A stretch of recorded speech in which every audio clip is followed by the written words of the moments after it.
Hello, everyone. This is Tom Fox. I'm the Compliance Evangelist, and I'd like to welcome you to episode 37 of Everything Compliance. First, a word from our sponsor, which this week is the Compliance Handbook. This one-volume compendium provides you the most up-to-date advice on what constitutes a best practices compliance program. I bring together the top ideas, the top commentators, the top techniques, and topics that you can incorporate into your compliance program, literally in a 31-day format, to more fully operationalize your company's compliance regime. It incorporates the Department of Justice's 2017 Evaluation of Corporate Compliance Programs and information from the new FCPA Corporate Enforcement Policy. If you want one volume to guide you in operationalizing compliance, this is it. On Amazon.com. If you'd like an autographed copy, please order one from my website, www.fcpacompliancereport.com, and I will mail it to you. This is Tom Fox. I hope you will check it out. I know you will find it useful.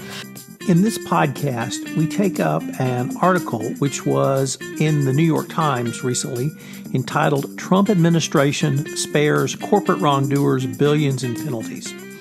We take a look at this article from four different perspectives. Jonathan Armstrong considers it from the UK angle and asks, is the U.S. losing its role as the global anti-corruption policeman? Mike Volkov looks at it from the DOJ perspective and asks, do priorities change from administration to administration, and what does that mean for line and career prosecutors? Matt Kelly takes the same angle but looks at it from the SEC and other regulatory agency perspective. And finally, Jay Rosen considers it from the vendor perspective. Are companies really spending less on compliance, and is corporate compliance as robust as ever? It's a fascinating exploration of one topic. I know you will enjoy it. The Everything Compliance gang is Mike Volkov, founder of the Volkov Law Group, Matt Kelly, founder of Radical Compliance, Jonathan Armstrong from Quarterly Compliance in London, and Jay Rosen, Mr. Monitors, with Affiliated Monitors. Everything Compliance is a part of the Compliance Podcast Network. Hello, everyone. This is Tom Fox, back again for another episode of Everything Compliant. Today, we're going to devote the entire episode to a New York Times article which came out on Sunday, November 4th, which was entitled, Trump Administration Spares Corporate Wrongdoers Billions in Penalties. In spite of this provocative title, it was reported lots of facts, statistics, and what we were going to do and are going to do is really take a deep dive to see if the provocative title backs up the facts of the article and everyone's perspective. So with that, Jay Rosen, you have been in the vendor space, specifically around the FCPA, but greater compliance world for quite some time. So I wanted to start with, from your perspective, are companies spending less money because of enforcement, or are they denigrating corporate culture or the types of things that Affiliated Monitors assesses going forward? Where do you see all this really from your unique perspective? Great question, Tom, and everyone, thanks for having me on. I think if we want to go back, there's two data points that I want to refer to. One is when we went back basically a couple of years ago after President Trump had won the election, and we did our whole big looking into the crystal ball to see what the Trump administration was going to bring to us in terms of FCPA enforcement. And that ended up being an ebook that we published. And what we talked about at that point was that the folks who work in the DOJ and the SEC are really career prosecutors. They ostensibly do not have any political affiliation, and it was going to be business as usual. Now, there are certain ebbs and flows in how matters take place, and one of the things that we've seen happen this year is the no piling on rule. So if you look at some of these large multi-billion-dollar settlements that we've had this year, stemming from the Operation Car Wash and things like that, there may not be the individual charge coming from the DOJ or the SEC, but I think more of those penalties that have been collected are actually getting paid to the jurisdictions where the bribery initially commenced. So that's, point one I would say is that these companies are still being prosecuted, but the money is going elsewhere. The second thing that has been of note and that we've spoken about over the last couple of weeks is the recent Benkowski memo that was taking a look at, the concept and the construct of monitoring, which is what we do at Affiliated Monitors. And basically, to summarize Benkowski, is that if you are going to self-report to the DOJ and you're going to have an assumption of a declination, pretty much you will also have an assumption that a monitor will not be one of the remedies to what you're doing when you're settling with the government. In terms of what we're seeing now, and to specifically look at SCCE, where we were all together briefly in Vegas several weeks ago, is that I had at least 3 meetings that stemmed from the conference where people were coming to us to talk about doing a self-initiated ethics and compliance assessment. And they were companies that were not under any type of agreement. They were companies that did not have any corporate malfeasance, but they were folks who decided that it's been 5 years since we've updated our code of conduct and policies and procedures.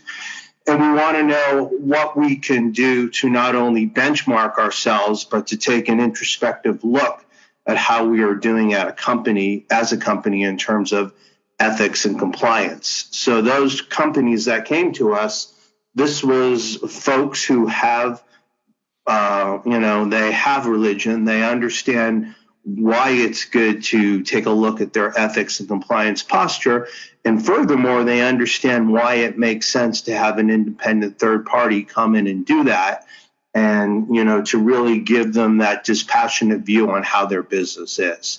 So I guess to tie up this second point is that I see people utilizing the concepts of a monitor and of self-assessing and looking at internal controls, but I see that bumping up earlier into the process as either something that's more of a prophylactic nature, that they want to just take care of anything that could happen, or it's something about the continuous improvement, which we talk about. So from our perspective, we've actually seen this as a mini boom, and we think that it's going to be earlier in the process. And, we are encouraged by the folks who contacted us just at the conference several weeks ago.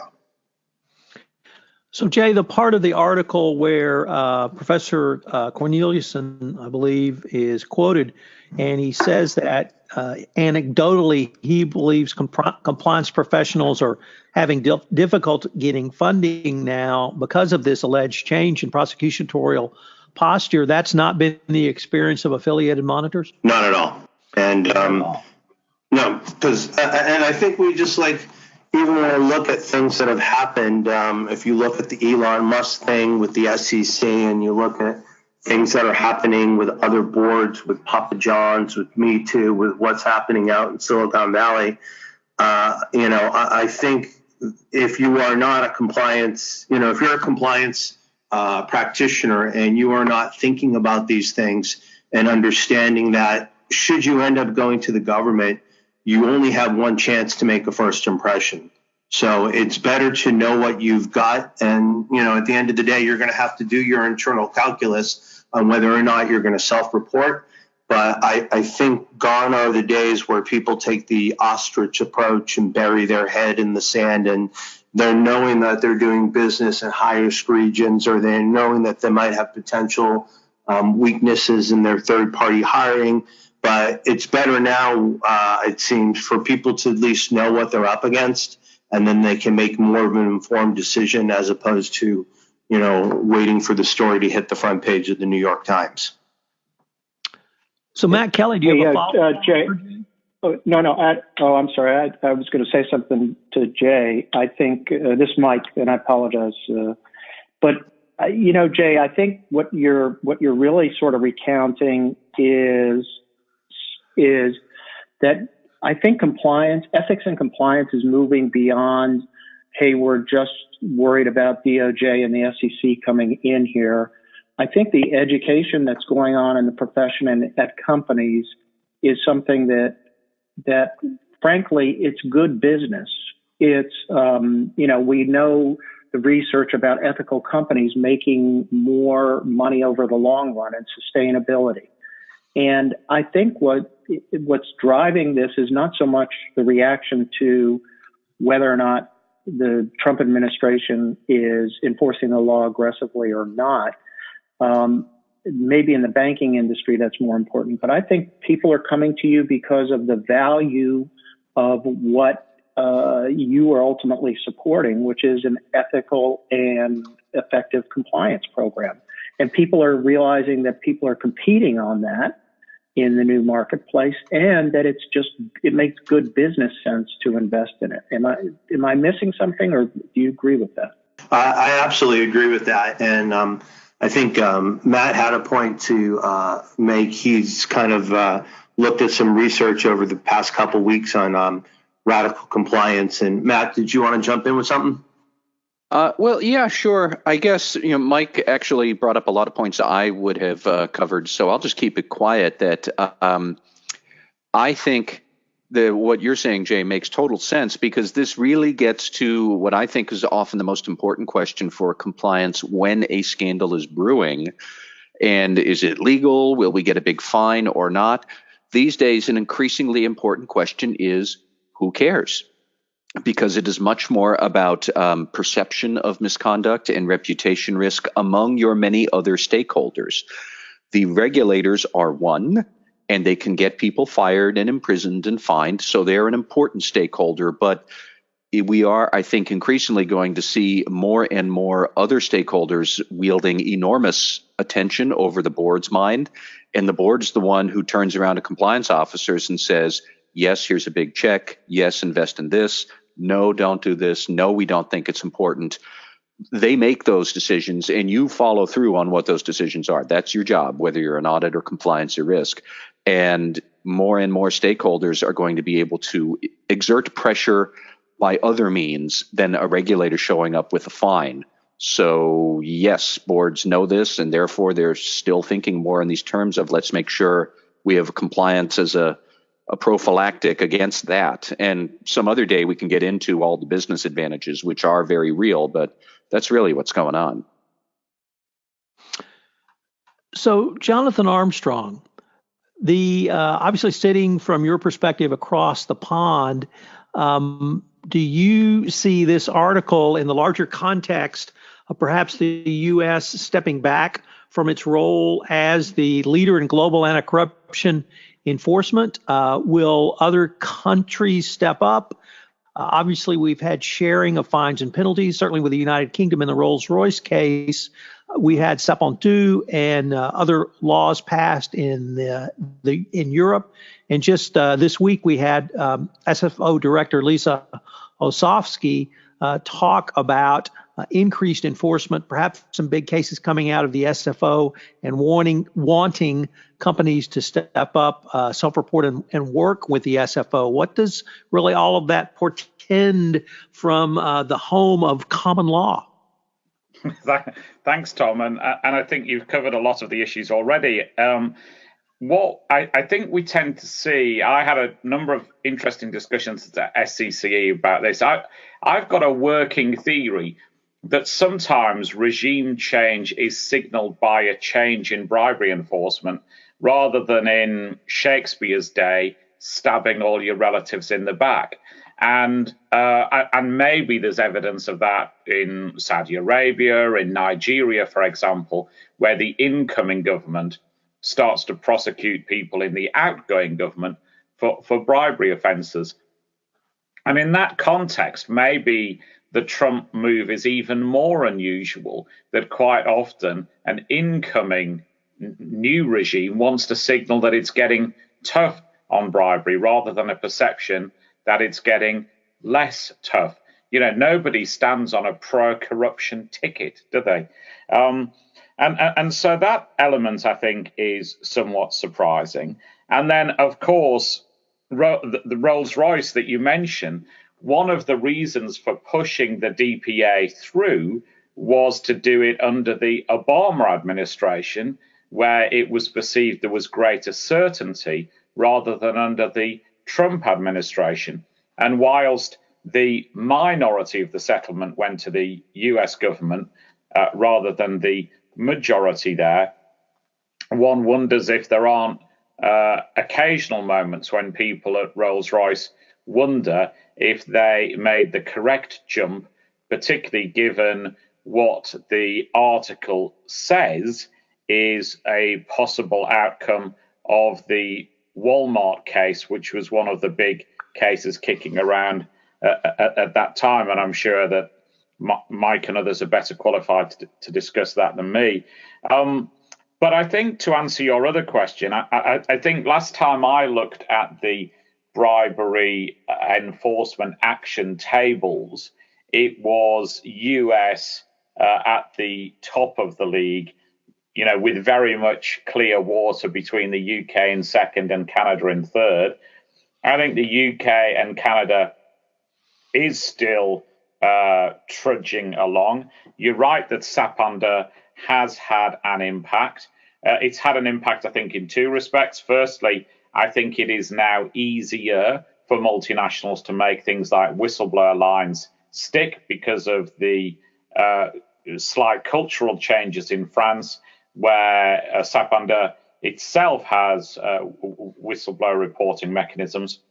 But I also think we've got some fairly major cases that France is looking at the moment. I talked of some of those at SCCE, but I think it's definitely watch this space on Sapanda enforcement. One of the businesses accused in one of the early Sapanda enforcement actions reckons that the investigation might take around 10 years. So that might be a measure of how confident they are in the velocity with which the French authorities approach these things, or it might be indicative of the complexity of the case. But I think there is certainly a bigger appetite to prosecute in France. We've also, Scandinavia, for example, there's some very large investigations there at the moment, which I know have been very impactful in that part of the world. And you know, Scandinavian prosecutors, I think, have always pulled their weight. And as you said, Brazil with Lava Jato, the car wash investigations that I think Jay mentioned, and Zelotes, the Zealots investigation, are, if you like, the new kid on the block. So we are certainly, and then Asia, we could look at some of the investigations going on there that are pretty large and again are involving cooperation with the US. So I think, in summary, the US certainly is not the only sheriff in town anymore. And I think more countries are taking an active interest in bribery prosecution.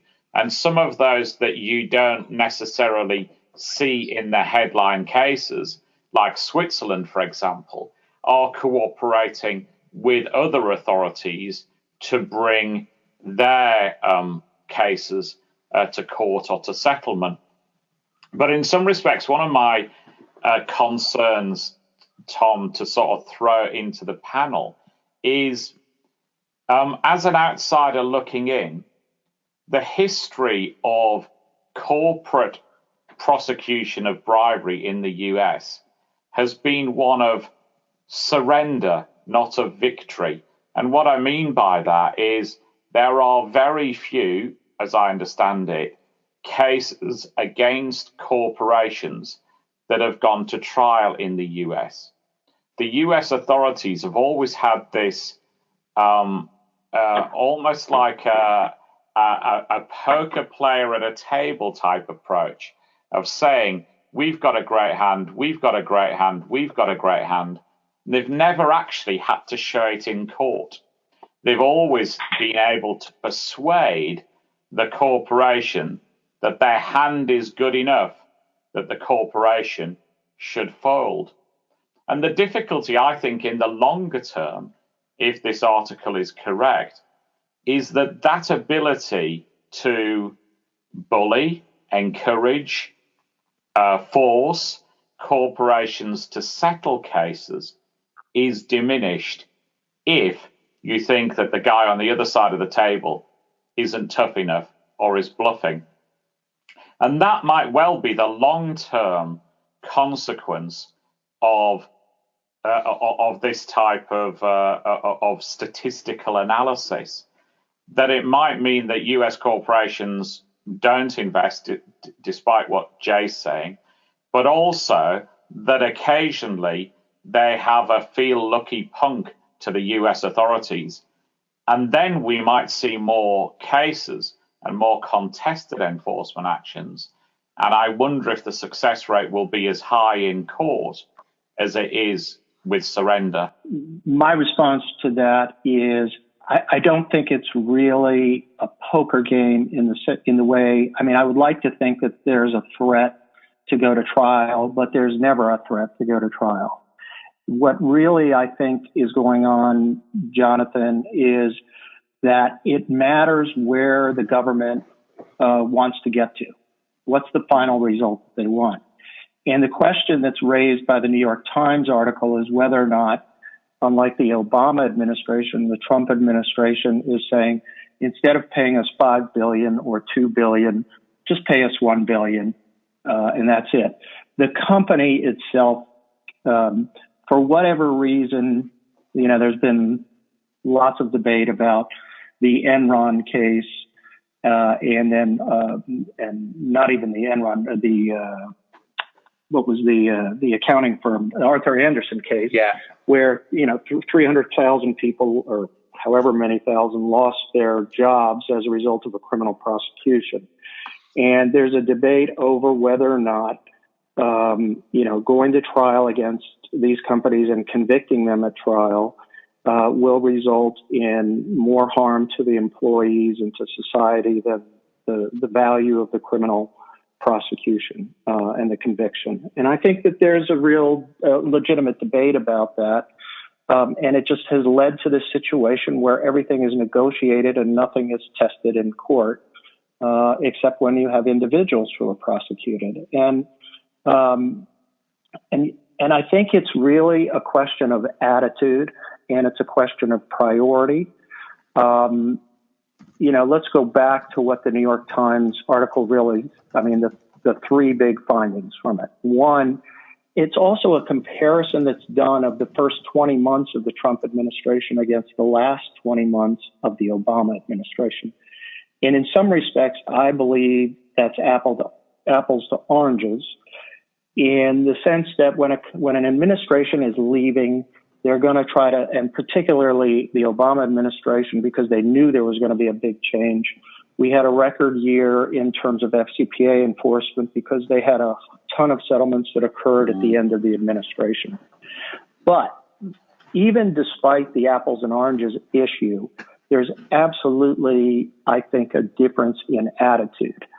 So, and the difference in attitude is, instead of forcing Barclays or Royal Bank of Scotland to pay a penalty that's commensurate with what other banks had to pay for their mortgage failures, these guys absolutely started at lower numbers. The Trump administration did, and they negotiated lower numbers. I don't think it's because of the piling on policy. I don't think it has to do anything with that. It's just, we're not going to be as tough. And the Obama administration, I think, had a tougher attitude towards corporations in general. I also think the SEC's priorities are changing. And I'd be curious to see what people think. But they said there was in the article, it says there's a 62% drop in penalties imposed and illicit profits. And that means, disgorgement, to 1.9 billion from 5 billion under the Obama administration. Now, I think that's significant. I also think the 72% drop in corporate penalties to 3.93 billion from 14.15 billion is significant.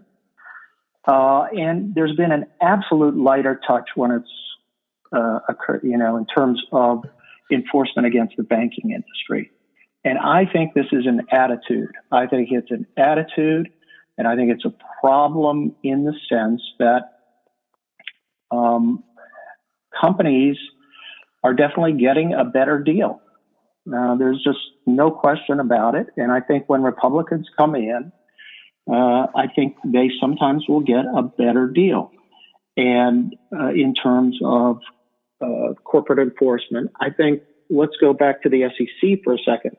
I mean, in fairness, we've had the Kokesh decision on disgorgement and the inability to go back more, the statute of limitations being held applicable to the 5-year period for disgorgement has definitely had an impact on the SEC's ability to extract certain penalties for disgorgement. On the other hand, look at their priorities. They're spending a lot more time on virtual currency prosecutions. They're bringing fewer cases, I believe, in the sort of massive accounting type of problems. And I think that this SEC is absolutely less enforcement minded. And I think we expected it, not in the FCPA area, but in other areas. And what do they cite to say we're being tough? They say, well, against Tesla, we were tough. And Elon Musk, who was just, obviously off his medication. And number two, in the Theranos case, we got a $50 million settlement. And frankly, I thought the penalty there was light, given the fact that the two principal individuals involved in that scam were given criminal penalties, were charged criminally. So I'm not that impressed with the SEC's rationale, nor the SEC's sort of enforcement approach. And I think the Obama administration clearly was more aggressive. I also think that the banking industry in particular, we've had a relaxation of the Wall Street Reform Act, the Dodd-Frank Act, that was put into place. And that's reflective of the same attitude that has permeated enforcement, I think, against the financial institutions. And I think that, to me, is the biggest danger point. Not that, Jay Rosen and affiliated monitors, they could be busy 24/7 in the banking industry. And the problem is that I think the banking industry we're headed down another path here that's ultimately, once this economy slows down, could lead to serious problems like we had in 2008 and 2009. But backing up even more historically for a second, look, the Obama administration got criticized, and I think rightfully so, for not going after people in the financial industry, given the financial crisis in 2008 to 2009. And I think historically they are going to go down correctly in a negative light for their failure to go after individuals.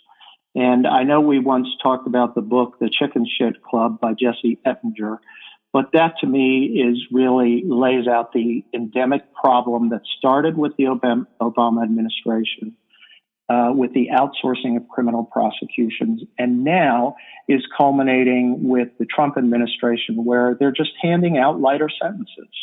And that's what they've decided to do. And Jonathan, I think you raise a really good point in that the SFO and other countries are going to take up, I believe, some of the slack in this area. I think the SFO is priming itself, and hopefully, to do more of what I think is in the public interest than the Trump administration is going to do when it comes to these types of risks. I've already noticed, and I'm sure you're more than well aware of it, I mean, I think the hiring of Lisa, I don't know how to pronounce her name correctly, Osofsky, but to me, it's an interesting choice to bring over a person who knows the American enforcement system to run the SFO, as if to say, you know what, we need the people who are not in vogue right now with the Trump administration to come over here and be more aggressive. And I don't know if you sense that there, but I sort of feel like the Brits, rather than us usually following the Brits in history, I think the Brits are taking up are preparing themselves to take up some of the slack. They brought more cases against individuals, and I think they're getting ready to, they put in place a meaningful DPA, Deferred Prosecution Authority process. I think they're on their way, but that's sort of my hope is that you guys, it means more business and for you guys, but it means, Affiliated Monitors is going to have to set up a UK, outpost in London and start to help companies there. I just think it's, as long as the Trump administration continues down this path, it's, I think, going to be up to other countries to do that. I hear more now from people in Brazil on anti-corruption issues than we ever did before. They're more interested in compliance than some of the people subject to jurisdiction here. So, anyways, no, I think that's a great point, and I think I think it's the case, isn't it, that if you're a school kid and it's the local policeman that's prosecuting you, that's somehow maybe I'm giving too much away here, or warning you, then that's somehow more effective than somebody from a million miles away.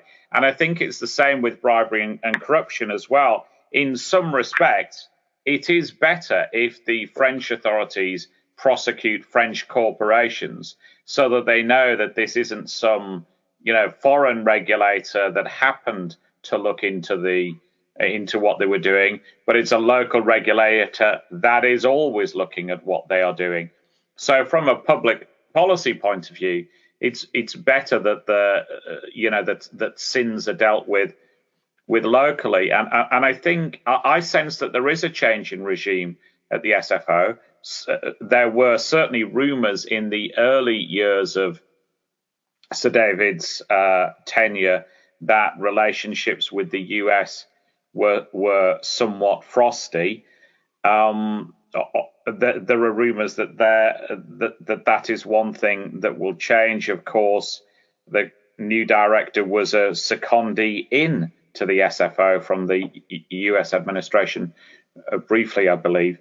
So you would think that that cooperation is part of her agenda. She says it is. We've looked at some of her early speeches where she said that. But equally, I think it is a global game now. If you look at Rolls-Royce, there are maybe 12 different jurisdictions from the top of my head involved. So there's the 3 that get the money and another 9 or so that provide information and cooperation. And some of these international corruption rings are truly complex. So it is going to need a team to unearth them. But, Jonathan, what I always point to, the model for what anti-corruption enforcement globally is going to look like eventually is going to be, you look to the way that antitrust cartel investigations occur nowadays. So a company goes in and they seek leniency in the United States, and they end up having to get leniency and dealing with jurisdictions all around the world. I mean, I remember getting up early I had a witness who had to be interviewed by the New Zealand authorities with regard to cartel activities that impacted their business, their economy in New Zealand. And I think the future is, the leniency program started in the 90s, and I always cite this, that for every company that pleads guilty or cooperates, 3 individuals end up being prosecuted. And I think that for a company that's going to engage in, decides to seek a leniency in a cartel case, they end up having to go to Brazil. They end up having to go to Asia. They end up, to all the antitrust authorities who started this sort of cooperation routine going back to the 90s. And it becomes mature after a while, such that a company has to literally go and seek leniency and negotiate settlements with governments all around the world in the global economy and in cartel activity. And I think that's where we're headed with anti-corruption enforcement. And, people are mature, their systems are becoming more mature. and cooperation is absolutely critical among the jurisdictions. But you look, the United States has a great relationship with Brazil law enforcement, one of the best in the world, as well as with the UK. I mean, there may be moments of sort of jealousy or, difficulties, but in the end, the UK and the US have always worked closely together in law enforcement issues. So that's kind of where I see it happening. And I just see the UK probably going to pick up some of the slack. Yeah. Here.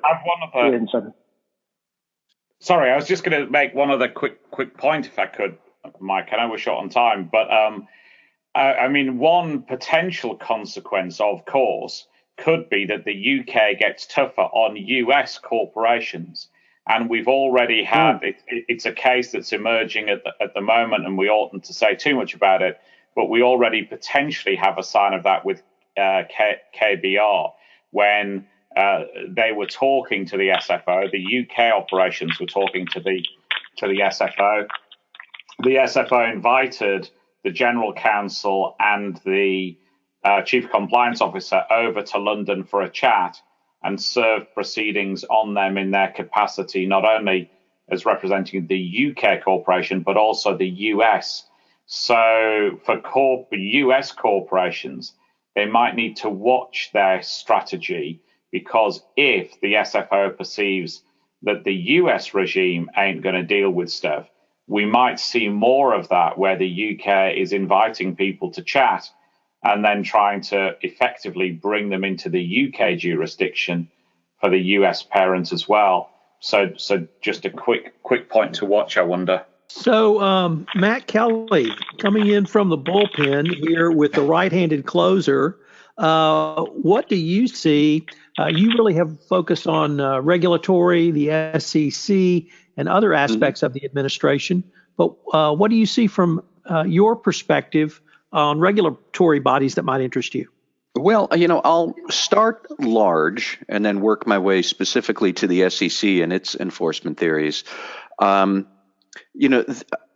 one level, I can see the logic behind the Trump administration's philosophy of smaller penalties on corporations. The logic being that shareholders are paying the penalties. Shareholders didn't really participate in that misconduct. Yes, there's the argument that they received some of the benefits of it through higher share prices and higher revenues when people were fixing contracts or bribing or whatever. Shareholders change all the time. Who was the shareholder when the misconduct was happening? Who's the shareholder today when the penalty is due? They're different people. So I can see the logic saying, why impose a large corporate penalty? Because it enforces against the wrong target. I don't always agree with that, but I see where it's coming from. My issue with the Trump administration is that, in theory, if you want to focus on the right target, which would be executives who are committing the misconduct, then you shift your resources from corporate penalties to individual prosecutions. But what's, I think, really happening is several other conservative priorities are converging here to make that part of it, and now we'll go after individuals. That part of it is withering away to some extent, because, frankly, the Justice Department, number one, is operating under difficult budgets, and you do not get paid a whole lot as a federal prosecutor. And then also Jeff Sessions and whoever our next attorney general might be, clearly Jeff Sessions had different priorities. Rather than going after individuals for corporate misconduct, he wanted to devote all his time to chasing illegal immigrants and cracking down on drug cartels and things like that. So a lot of the resources that you would maybe use to pursue against individuals are being redirected, or they're not there because the Justice Department is underfunded for the job that we want it to do.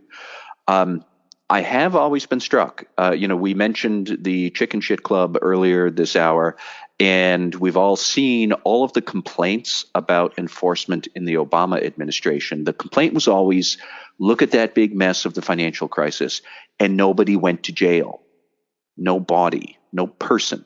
Nobody really was running around saying, and no big bank got busted up. I know Elizabeth Warren would like some of those things, but that really was not a big cry out for justice, was no big corporate penalties, no big bank got split up into small banks. It was always nobody went to jail. Okay, clearly, I think the public at large, given the choice between big corporate penalties or throwing corporate wrongdoers in jail, one or the other, they'd want to go after the wrongdoers. So I personally am not that hung up over a decline in penalties if we are going to have considerable, serious mechanisms to hold corporate individuals accountable. And that's where I start to get also a little bit more fussy, or I guess unhappy with the penalties that we are trying to bring to people. Because frankly, I think for a lot of, especially senior executives who are committing large-scale misconduct, the fines aren't really going to be enough. What's missing is some way to deter them from misconduct in the future, or deter other people from doing misconduct that they see so-and-so doing. So, really much more effective ways to enforce against corporate misconduct really would be a bar on serving as a director or officer at public companies, getting disbarred if you're a lawyer, losing your CPA license if you're an accountant. Those kind of attacks on your future livelihood, that scares people. It doesn't scare you if you're a multi-zillionaire that you might have to pay a $5 million fine. But if you can never have any more future income again because you lost your law license or your CPA license, or if we're talking about healthcare fraud, lose your medical license, like that spooks people much more. But then again, we don't have the mechanism yet for that. So I know it's a nice to have in a perfect world, but here in the real world, those kind of sanctions have to come from state level authorities, and they can't coordinate with federal prosecution. So we get kind of stuck there. Another thought that does come to my mind is, actually, frankly, from a chief compliance officer's self-interested point of view, again, the philosophy of what the Trump administration says is kind of in your interest, because if they're saying we're going to alleviate punishment, but give you greater reward for cooperation and demonstrating effective compliance, that's a compelling argument for you, the compliance officer listening to this podcast, to bring to your board for more investments in training, more investments in the program, all this other stuff. Like that works. But again, it also assumes that if you ignore all of that and then the company flouts the law anyways, well, now the Justice Department will jump on you with both feet. And like we haven't seen that yet. I will give an example ripped from the headlines, even as we were recording this here, talking about let's see if prosecutors would put their money where their mouth is about going after individuals. I am fascinated by Goldman Sachs' connection to the 1MDB scandal. And as we were speaking here this hour, news broke that Lloyd Blankfein, the now former CEO of Goldman Sachs, he's been implicated in the 1MDB scandal. He talked to those very shady people over there in Malaysia who were somehow involved in this after the bank knew the 1MDB issue this is a real problem. And now we're seeing Lloyd Blankfein implicated. He's probably the biggest name on Wall Street. If it turns out that there's some criminal liability or exposure there, would the SEC or the Justice Department actually go after him? Now let me shift gears just a little bit, because I do want to focus in on the SEC. It was interesting that within the same week of the New York Times publishing that big article looking at enforcement being lighter, the Wall Street Journal ran another story talking about SEC enforcement and how penalties are up. That's the headline. Doesn't that sound good? And what was driving it was enforcement of FCPA cases. Sounds cool, except when you dig into the SEC's enforcement data, so much of its enforcement over the last fiscal year, it was driven by the Petrobras settlement and the gigantic 1.78 or 83 or whatever the $1 billion scandal penalty was there. If you back out Petrobras from the from the SEC's enforcement totals, actually last year the SEC had the lowest amount of fines since 2009. Not very impressive. But again, the SEC, they talk an awful lot about what is the sense of these penalties. That's not the best way to hold corporate wrongdoers accountable. Okay, SEC, I'll give that to you, except in that case, we're going to hold individuals accountable, right? And then we had at the end of September that settlement with Elon Musk and Tesla, which really bugged me because Jay Clayton, the chairman of the SEC, put out his own statement separate from the enforcement action and the enforcement press release, where he basically said that the SEC had to consider the prominence and importance of an executive to the company. And if putting a severe sanction on the individual, like kicking Elon Musk out of Tesla entirely, stripping him of his CEO role, would that be so detrimental to the company and the shareholders that maybe we shouldn't do it?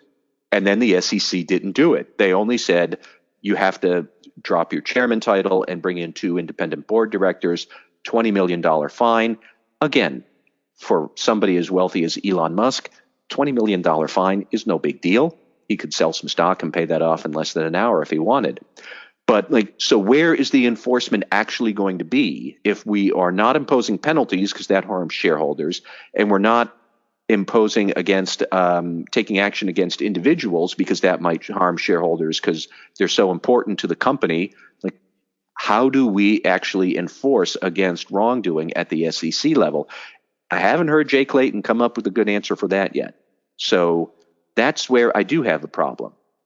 He seems to be more interested these days when they do talk about enforcement in busting up like bogus stock offerings and boiler room operations and, the kind of penny ante Wolf of Wall Street stuff that you would see, really just small time scam artists trying to do small time fraud on retail investors. I do not say that is unimportant to prosecute. I think it is, but it's also important to hold senior level people at large companies engaging in financial fraud manipulation, like hold them accountable too. And you don't hear much from the SEC on that. And they keep on putting out statements like what they said with Elon Musk, which it left me, rolling my eyes.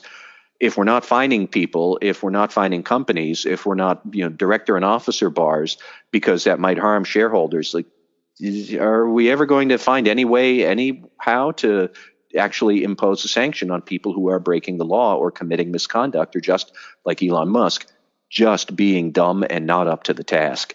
And so that's where I come down on a lot of these issues. So, gentlemen, we're running near the end of our time, but I hope everyone has a rant. We heard rumblings of rants in several of the presentations today, so I'm going to be quite interested to see what we've got. So why don't we had such a successful order, why don't we keep that same order, starting off with Jay Rosen, and then Jonathan, Mike, and finishing with Matt. Jay Rosen, you got a rant for us? I just got, a sad face emoticon to share within the last 2.5 weeks for the events that happened at the Tree of Life Synagogue in Pittsburgh, and then literally the next town over for me where the Borderline Bar and Grill is. So it's, it's horrible to see innocent people slaughtered. It brings it home even closer when it's the next town over, and it's supposedly the third safest city in the United States. So I don't want to get involved in the politics of it, but I just want to express my deep sadness and my solidarity with everyone who's going through such a tough time. Mr. Armstrong. Yeah, amen to Jay's. Mine is, I'm also trying to steer clear of politics. But let me make a non-party political point that I wish that politicians would stop meddling in the UK criminal justice system. I think the system is now creaking, particularly at the lower level courts. That's relevant to all we've discussed before, because in the UK, as a general rule, any prosecution has to go through the lower level courts, even if it's fast-tracked out of them to the Crown Court. And it's the magistrates' courts that are suffering from a death by 1,000 cuts. The main culprit has been a politician called Chris Grayling, who's now bringing his hard to dissect or indeed locate skills to the running of the British rail network. But he came up with genius ideas like putting the court translators' contracts up to tender, which means from people I speak to close to the coalface, that in some cases a translator speaking the wrong language turns up on 3 different court days. And each time the defendant has to be sent back to jail in a truck and then brought back the next day for a Romanian translator to say, actually, the guy's Bulgarian, why have you engaged me? So we've had criticism of the UK government's lack of understanding of how the world works, and that's maybe a minor reflection of it. So unusually a rant for me, and a wish that the UK government would stop meddling in criminal justice and give it the resources it deserves so that people can have a fair trial and so that we can prosecute the guilty without them running away through some bizarre loophole. Mike Volkov. Well, just to use a Tom Fox phrase, I want to give a shout out, as you say, Tom. No matter what the results or how you felt about the election, and I know we're not talking about the election today, the voter turnout was certainly something to be proud of for once in a midterm election. So kudos to those who voted. Hopefully everybody here voted, and including Jonathan. I hope Jonathan came in and voted in the U.S. But anyway, something good to be seen in terms of our civic participation. Matt Kelly. So I have neither a rant nor a rave this month. I instead would like to do an appreciation of a notable voice in corporate compliance and governance who has passed from the scene. On November 4th, sad news was that Evelyn Davis had passed away at the age of 89. For those of you who might be at all involved in shareholder activism, you might know who Evelyn Davis is because she was probably the loudest and most flamboyant defender of shareholder rights for 50 years at least. I had the occasion to meet her several times when I was, over the last 15 years, I've been in this field. Hate her or love her, and there are plenty of Wall Street executives who probably hate her. She was a vociferous defender of shareholder rights. She was kind of crazy, in my opinion, every time she stood up to speak at a shareholder meeting or an SEC roundtable or anything. Your eardrums would have to brace for impact. I have seen her call senior officials at the SEC. I was at a roundtable in Washington once where she turned right to the director of corporate finance, interrupted him giving a speech, and said, "Knock it off and don't bat your eyes at me, cutie. I know what you're really up to." She had to be in her 80s at the time when she said that. And then the Corp Fin director shut up and let Evelyn say her piece. There is a photo from 1971 for her obituary in the New York Times where she's standing up at a shareholder meeting in hot pants as she was yelling at some CEO for something way back then. But then also on a personal level, I know that Evelyn Davis, she was born in Europe in the 20s. She fled the Nazis, got captured by the Nazis, spent time in a concentration camp before she came to the U.S. in the 50s. And then she was one of the very first shareholder activists out there. She ran a newsletter called Highlights and Lowlights and published it for decades, basically just so she could call out CEOs of corporate America and tell them when they were being fools. We do need people like that. Don't necessarily know that we need people quite as loud as Evelyn was when she got her dander up, but she's now gone. She's one of those many people who make this field so fascinating, and she will be missed. Well, gentlemen, as always, this has been a fascinating exploration of one topic. I wanted to thank you all and look forward to us getting back together again. Hello, everyone. This is Tom Fox again. I hope you've enjoyed this episode of Everything Compliance. In the show notes, we're going to link to the New York Times article. I'm also going to link to some articles that Jonathan Armstrong referenced in his presentation. If you've enjoyed this, I hope you will let us know. We'd love to hear from you, and we'd love to do a mailbag episode. So if you have any questions for the gang, please send them to me at tfox@tfoxlaw.com. This is Tom Fox. I hope you'll join us for our next episode of Everything Compliance, where we take a look at compliance in the post-2018 election world. Everything Compliance is a part of the Compliance Podcast Network.